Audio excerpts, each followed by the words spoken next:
All right, here we go. Yep. Episode 2, welcome to the Great Minds Podcast. This is Derrick. This is Vaughn. And we're here with Iquan from the Artoholiks. What's good, man? What up? It's our first guest. Yo, it's our first guest. Yeah. Thanks for having me. Iquan's a talented guy we went to school with. Runs a company called Artoholiks. Real dope T-shirts, a lot of different things that he'll get into and then we'll get into, and we're gonna kick it for a little bit. Yep, no doubt. Appreciate you coming through, man. No doubt. I appreciate y'all for having me. It's an honor. Yeah. All right, so I guess tell the people a little bit about yourself, your companies, what you're doing now, anything you want to share. All right.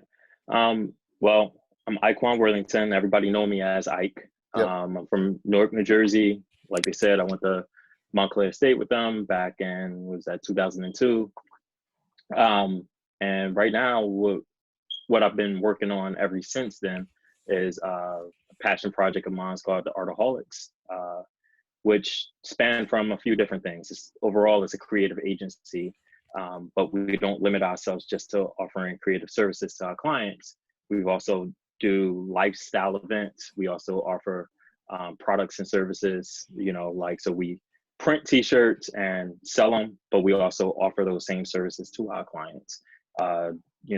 Derrick being one of them. A couple of years back, we did a few T-shirts for him. Yes, sir. So from the design to the print management and to, helping him go to market.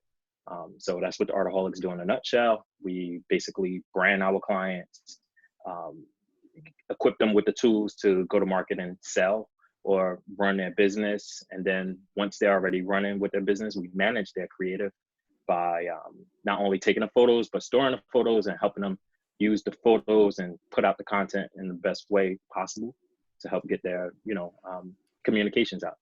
Okay. A quick question, Ike. So can you tell the people how you actually get started with the Artoholiks? How'd you start that whole process? All right, man. So again, this is a childhood dream of mine. It's like my grandmother was strict, and she kept me in the house, and I had to get creative. I had no siblings, so what I would do is just draw. I started drawing cars. Then I would draw a chilly homeboy to go with that car, and then that chilly homeboy, he had to be fly. So Yep. I couldn't have Jordans. I couldn't have the fly stuff. So I would draw him in that stuff. Yep. And then that led me to drawing out the clothes laid out all by themselves. I was a big fan of Tommy Hilfiger, so he was like my inspiration. So I kept drawing mad stuff. So the business mindset started then. Once I got to high school, everything was all about sports. Yep. And then when it was time to go to school, I went to a school called Catherine Gibbs, this old school little technical school where I learned graphic design, web design, and I fell in love. Went to Montclair State, didn't do well at Montclair State. Unfortunately, one of the biggest heartbreaks in my life, I got kicked out, and I just didn't want to go to school. So I locked myself into my apartment, and I just kept designing, learning, teaching myself, and I started picking up clients by doing party event flyers, building websites for folks, and then I started working for companies, infiltrating, learning how to actually run a business. Yep. And I was fortunate enough to work for all small businesses and getting really close with all my bosses, and they just gave me like a lot of the tricks and tools to run my own business. Back in 2013, a company that I was working for filed for bankruptcy, so I was left to go on my own again. And just like the Montclair State thing, I said, hey, after Montclair State, getting kicked out of Montclair State, I didn't want to go to school.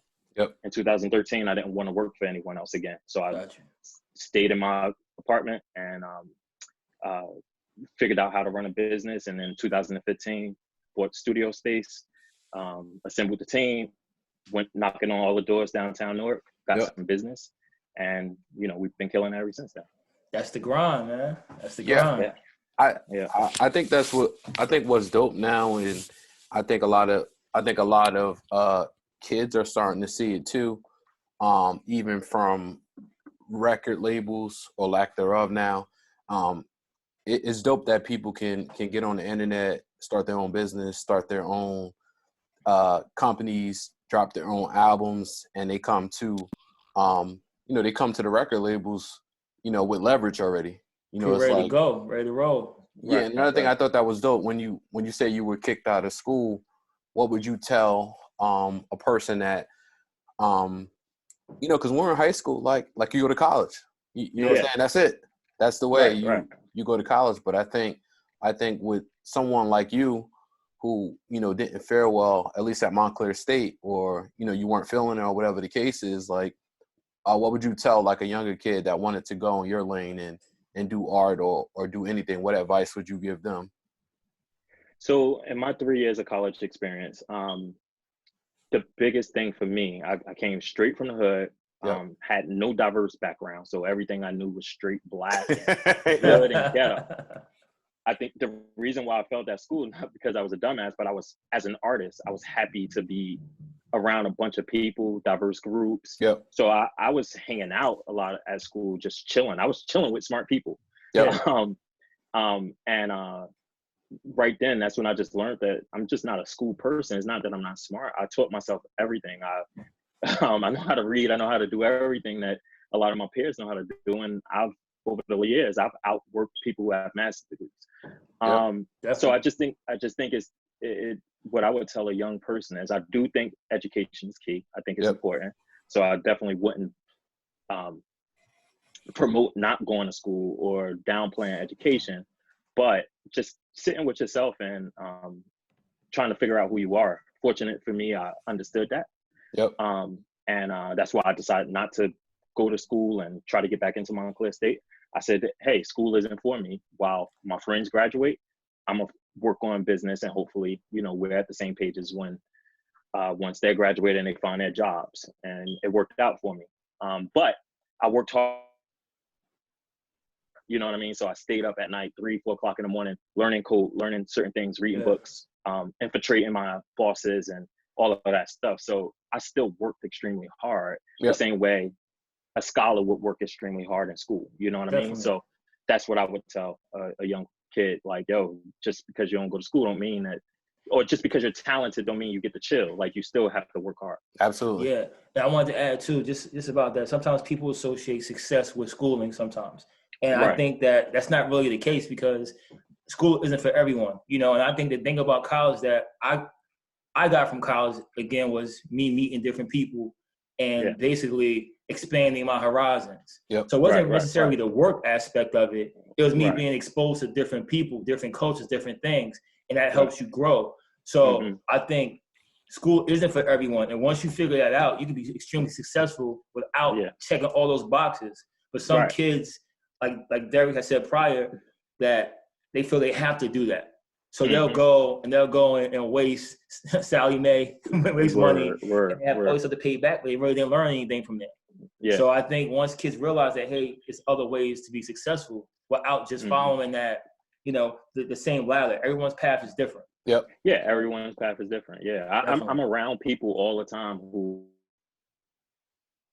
at age 40, they talk about their master's degree, and I'm like, yo, like, we got our degrees damn near 20 years ago. Nobody really cared about what you did 20 years ago. What have you done in the last 5 years? Absolutely. Exactly. So that and that's the hot thing I have going on for me is, my first 10 years was probably shit, me grinding and figuring it out. But my last 10 years, I've caught up to speed, and definitely. You know what I mean? Yeah. All right. So what? As a small business owner, what's some of the I guess the good parts and the bad parts? Because I know it's definitely a grind when you have to do that. So like, what are some of the big parts or good parts, and what is what makes it tough? Like, let me work under somebody. I know one. Right. Okay. What's that? Let's say about that bag, man. So I experienced it two ways. I experienced it firsthand, and then by managing and working with small businesses, I experienced it secondhand. Firsthand is every dollar I would make, it's a reinvestment. Like I love like tech. I love having everything. I need my office to look and feel a certain way. So instead of buying that pair of sneakers or settling for a car note, like I would just keep spending the money back on a business. So it seemed like I was broke or I didn't have anything, but I was just building my business slowly but surely. And again, luckily I was able to do that. So one of the best things for me with starting a small business is that I know how to do everything that every small business need initially. Yeah. Which you guys came to me for. It's just a logo, a website, all your design stuff. So I was able to save money for myself by doing all those things for me. Yep. That's how I make a lot of my money with my clients. They need that thing or those things to start off their business. Yep. What I see a lot with people who come through my office or call me, that I have on Gucci belts, that I have a banging car, all this stuff, but don't want to invest in their business.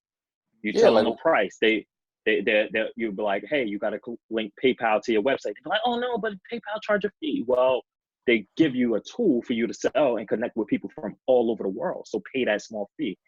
And just go get yourself a brown belt. Right. That's okay. Yeah. But yeah, that's one of the common things that I see is the people who constantly reinvest in their business, they do really well. The people who are cheap, they get stuck at a standstill and they only sell to their friends and family.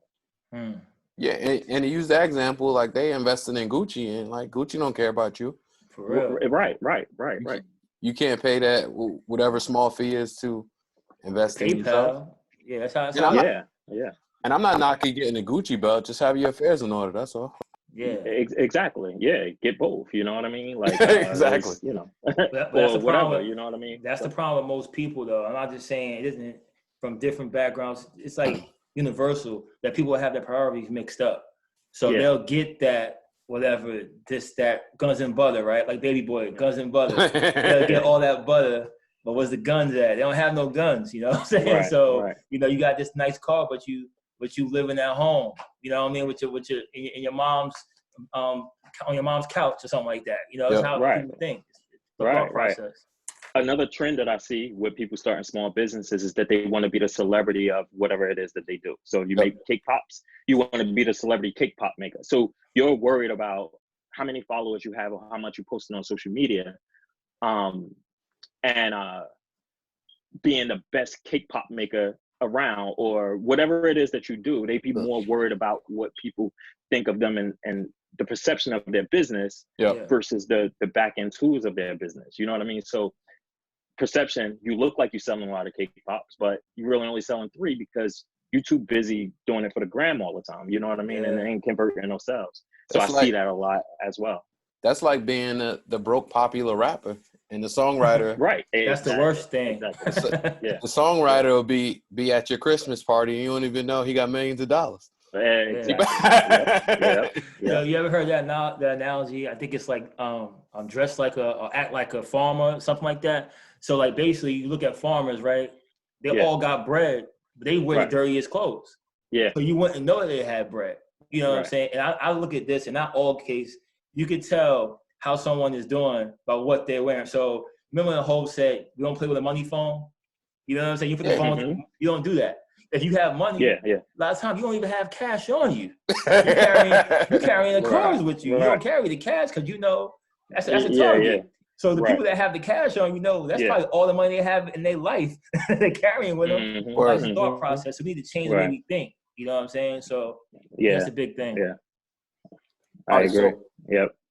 So I know when we chopped it up the other night, you were saying that you made somewhat of a career change. Can you get into that a little bit? Yeah. So one of my biggest clients, I have 2, right? Scotch Porter men's grooming brand. Started with them back in 2016.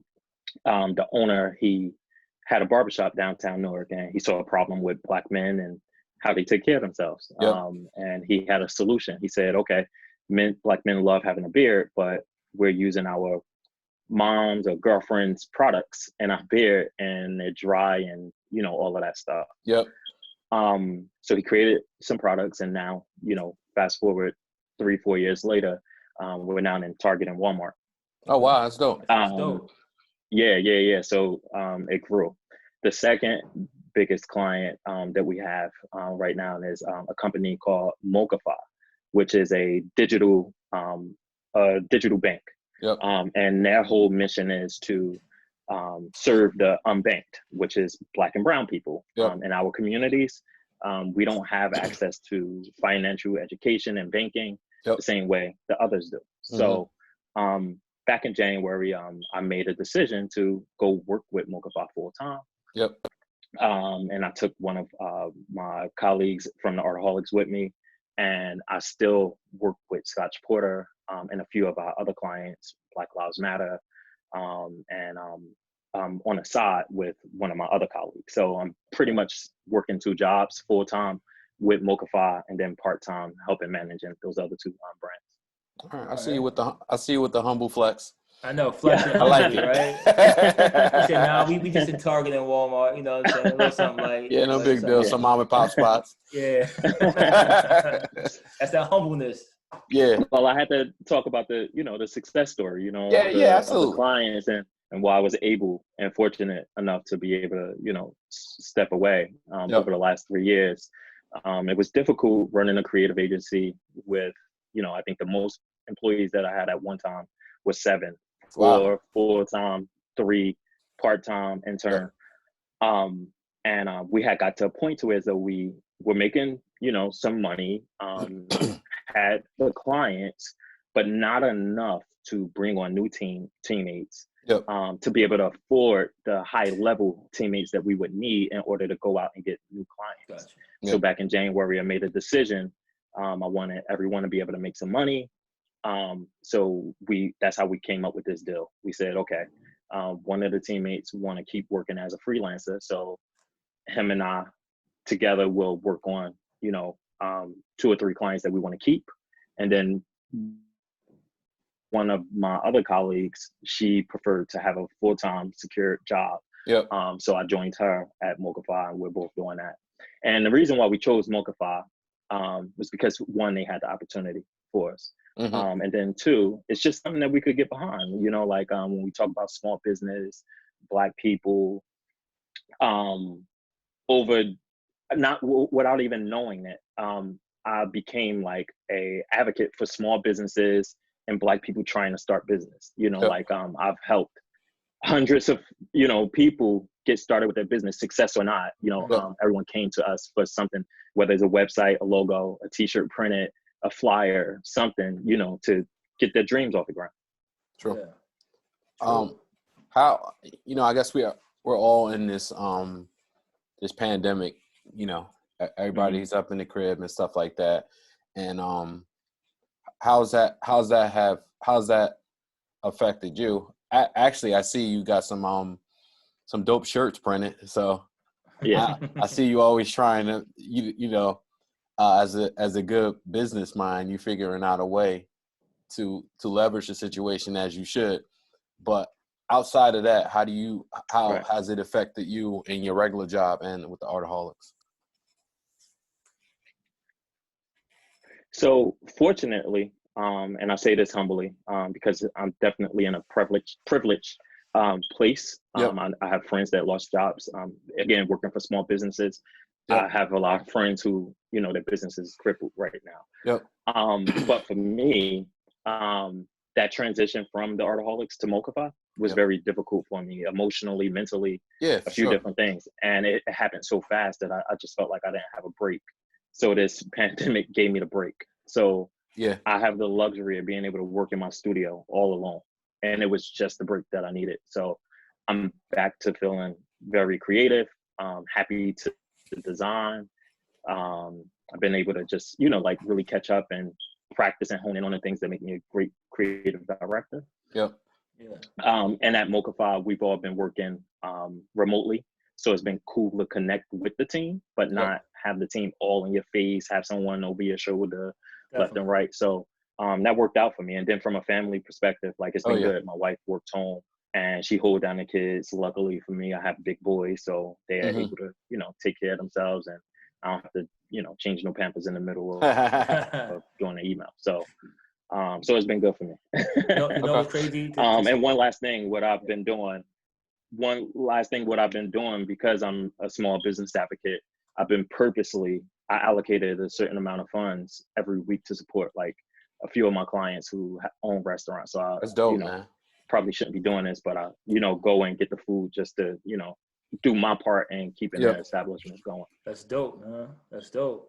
I was gonna say, I think like during this pandemic, just as a whole, well, I think this allowed us to kind of just chill and reflect on certain things because we can't leave the house for the most part. Yeah. So whether working or whatever you're doing, but I think we always are on the move. Everyone's kind of hustle and bustle. This is making you sit, reevaluate stuff, and spend more time with your family. Yep. Focus more on certain tasks that you have to do. So I think it's kind of like a blessing in disguise. I mean, even though we don't want people to lose lives, anything like that, of course not. But I think when we come out of this, I think we're gonna come out stronger. People in general will. I agree. Yeah, I agree. It's making us better fathers, better husbands. Oh, definitely. All of that. Yeah, definitely.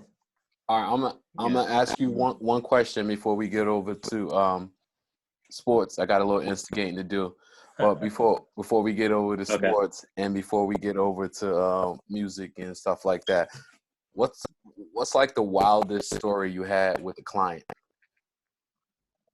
I got one. I got one. I'm not gonna say the client name. Yeah, of course. I was anxious to work with this female. Okay. I wanted to for a long time. She finally gave me an opportunity. And when she signed the proposal, the statement of work, I sent shade right then and there. She sent the email saying, yeah, you're expensive, but I'm going to sign this anyway. So I hope that this, that, and the third, like basically she gave me an ultimatum. I can't pronounce it. Yeah. Ultimatum. And ultimatum. And she put the fire under me. So I accepted the challenge. I was like, fuck it, we're going to kill her anyway. I don't care. And it was a difficult process. And it ended by her telling me and my colleague, Aaron, that we were basically sexist because her team is full of females and it was just me and him. We have combined over, damn near 40 years of experience with branding. Like, he designed the logos for the Brooklyn Nets, Barclays, and all of that stuff. Like, we know this stuff inside and out. And we were just explaining to her that what she wanted, most of our clients let us do whatever we want to do. But her team kept dictating, and she had too many pots in the kitchen. And we kept saying it's too many colors, too many objects, too much stuff. And she didn't want to listen. And we were doing our best to just humbly give her the advice that we knew was right, because going back to that initial email, my fear is if I give you exactly what you want and don't tell you that it's wrong, 6 months from now, you're going to be at a bar and you're going to be sitting next to another creative director and he's going to say, yo, this is wrong. Who did this for you? And you're going to be like, my man, Ike. And then you're going to come back to me and be like, yo, Ike, how you let me go out with this? Yeah, with that. So I always try to do my best to stop you from, going there. So that was, I'm friends with more females than I am with males. None of my female friends will tell you that I'm sexist or take advantage of them or any of that. So that really burnt me. That that bothered me a lot. I would have rather her just tell me my work was trash than question my character. That's what it is too. It seems like she had a character flaw. She was insecure, and that's what happens when you're insecure with certain things. You push that on other people. Like you say, you're being this, you're being that, but really it's not like that. Like if you hire me to do a job, let me do the job. You know what I'm saying? Exactly. You can't just sit there and say, oh, if I don't agree with you, boom, I'm this, I'm that. That's not how it is. But it's all good. Yeah. And I will argue with a man even more. So that's what made me mad. Like if you're a dude, I'm more likely to argue even more. So it's just like, yo, you got me wrong. You know? Again, like what Vaughn said though, like, she might have had some issues in the past that had nothing to do with you. She probably kind of took that out on you. But again, like, say my work is trash, don't attack my character. You know what I'm saying? So I understand why you upset on that. My business is 100% word of mouth. So any work that I get is by someone else. So I take that seriously. You know what I mean? Even if like if I don't feel confident, like I'm one of those people that I say no to work if I don't feel confident about it. If I get a bad vibe from you, so that's why that bothered me the most. I hear that. All right, so you are one of 3 Kansas City Chief fans I know. I see you rapping with the hoodie. I threw in a state champ sweatshirt to support you. I got the state champs right up under. Yep, I got the state champs on too. All right. So Juan's a San Francisco fan. Yeah. And I'm gonna tell you my motto about my friends and sports fans, right? All right. And I say this in group chats.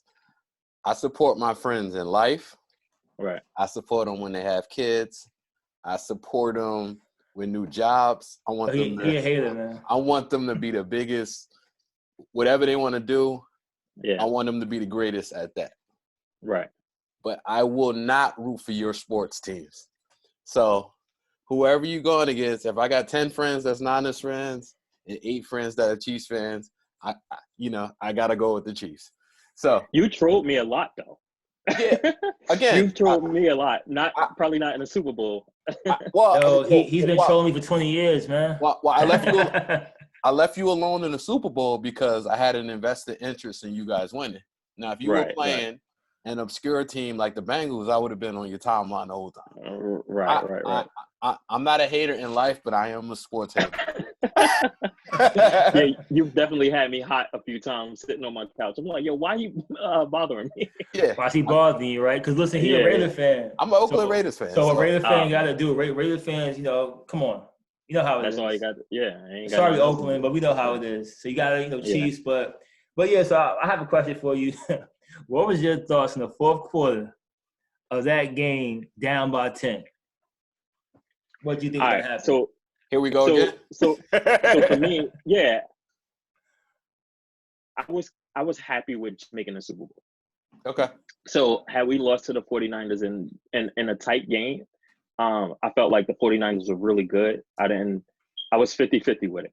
Okay. I wouldn't have put money on the Chiefs to win that. So had we lost in a close game where sports writers went and ripped Patrick Mahomes, Andy Reid, and the Chiefs, it would have been more about the 49ers being a better team than the Chiefs blowing it. I wouldn't have been mad. But I had got so accustomed to the Chiefs coming back all season that I didn't count it out. Yeah, I didn't count it out. I thought we had something in us. I knew eventually the 49ers defense would wear out. There's only but so much Nick Bosa could get, so he killed it in the first 3 quarters. Yep. And that was that. So even from a media perspective, I hate that people say that Pat had a bad first half. He didn't have a bad first half. 49ers defense was just really good. They didn't give him an opportunity to do anything. Yeah.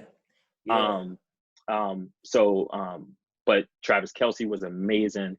And I don't think he got enough credit. His playoff run was amazing. And quick story, I used to be a 49er fan. I was a Joe Montana fan as a kid. Okay. And when he switched over to the Chiefs, that's how I became a Chiefs fan. Gotcha. So I'm not mad at that. It would have been a win-win for me had the 49ers won. I can tell you, I've been a 49er fan since I was 8. So watching that game, I was sick to my stomach. I'm not gonna lie, because I was sitting here. I had some people over watching it, and I was like, "Yo, you got that pick in the fourth. Say it's a wrap." I said, "Run the ball. It's a wrap. We don't got to worry about nothing. It's over. They can't stop the run. They can't stop the run." Right. So I'm sitting here, and I left my basement. I left the area like, "Yo, this is a wrap. I'm about to go shut this stuff down up top." Good. I started hearing some noises. I'm like, "Wait a minute." Like, this don't sound good. So I come back down and say, "What's up?" "Oh, no, they got the ball back." I'm like, "I ain't worried about it. It's third." I'm like, 3rd and 15. Oh, this is gimme. Come on. Right. Yo, he threw a punt up. And I said, "Here we go." Because I just felt it. And it had nothing to do with, I wasn't too mad. It was more like, as I'm watching the game, it's like being in quicksand. So you see what's happening. I see the momentum changing. And I'm like, yo, we got to get a stop. And we were making plays, but it was like a bad read on Garoppolo's part.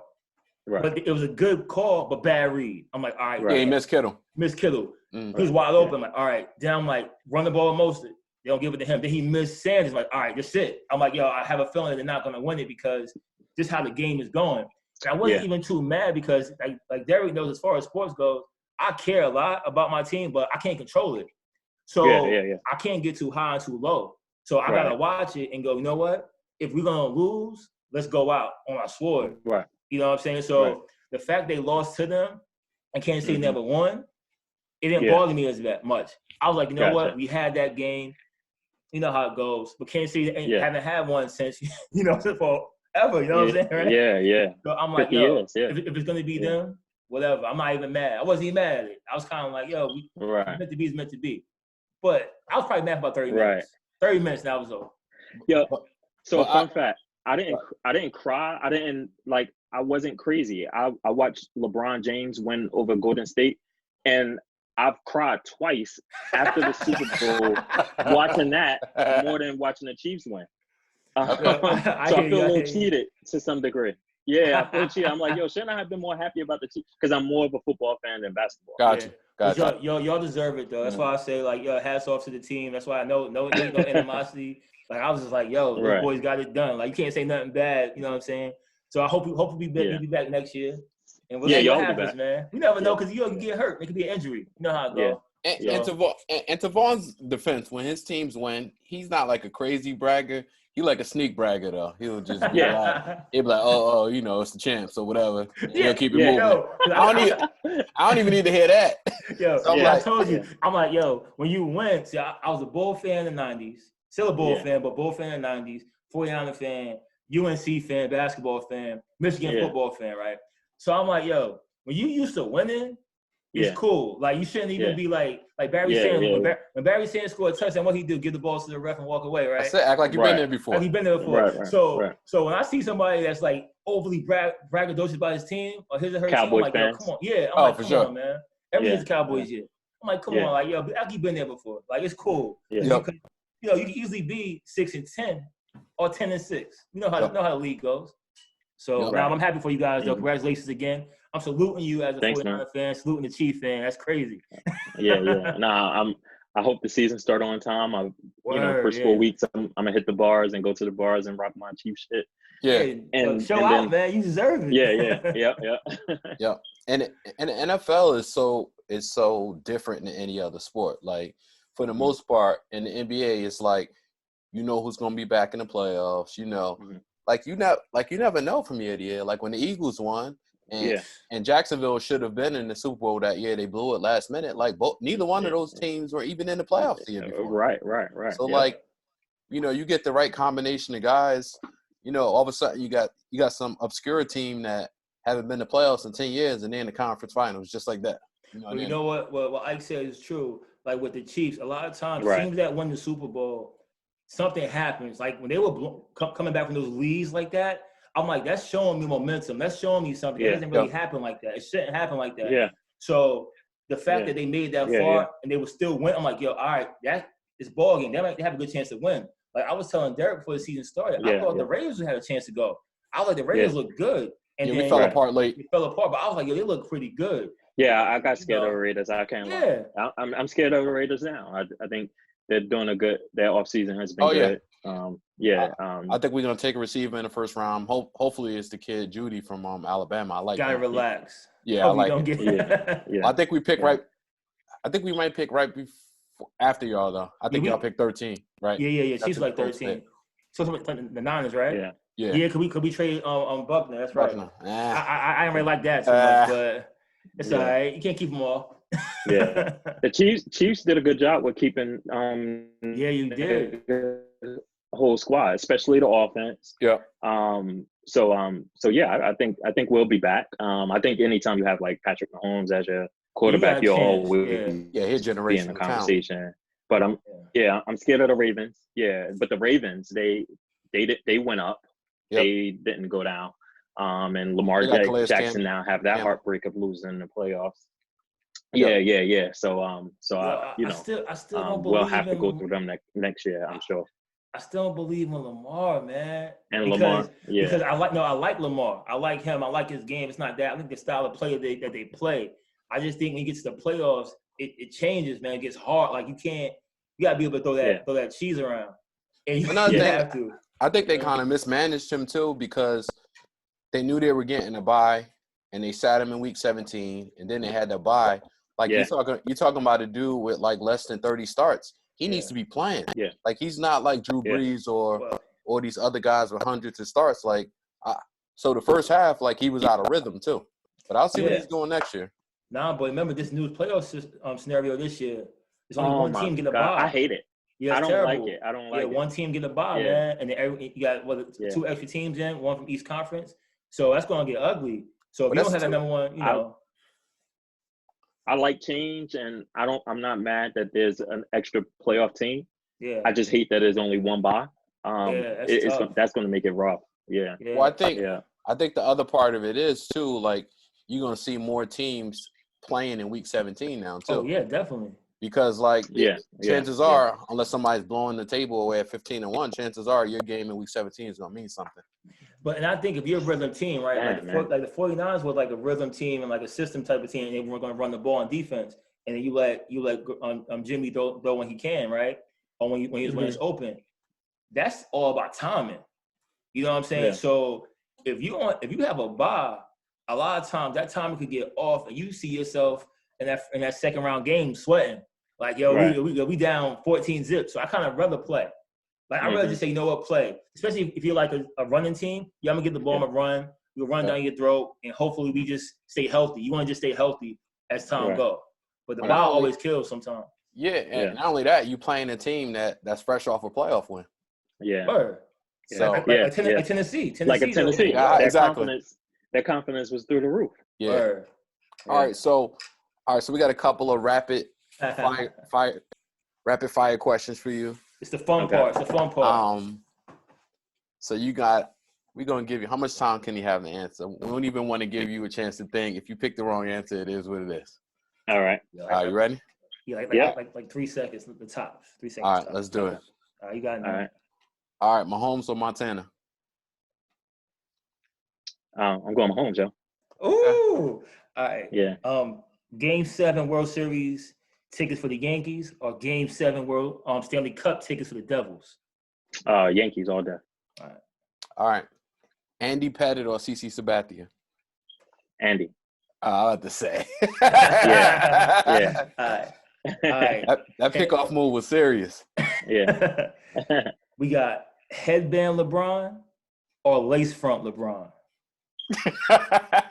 That's a good one. I like later. I like later LeBron. All right, lace front. Yes, lace front. Got it. Yeah. All right, Good Kid, Mad City or Blueprint? Ooh, y'all went there. Come on, man. I gotta go home. All right. Yeah. All right. Reasonable Doubt or Blueprint? Mm-hmm. Reasonable Doubt. Okay. Yeah. All right. So that was it. That's it, man. Those questions. There you go. You survived that one. Yeah. All right. So, Derrick, real quick about that T-shirt, the T-shirt. That's not capitalism. It was just a great idea that someone DM'd me. They saw me with the shirt on. They's like, you should do 6 feet of space. Now that we're in this, pandemic. That's perfect. Fam, ain't no judgment here. I thought it was dope. Yeah, it's dope, but I'm not the type that take advantage of a situation like this.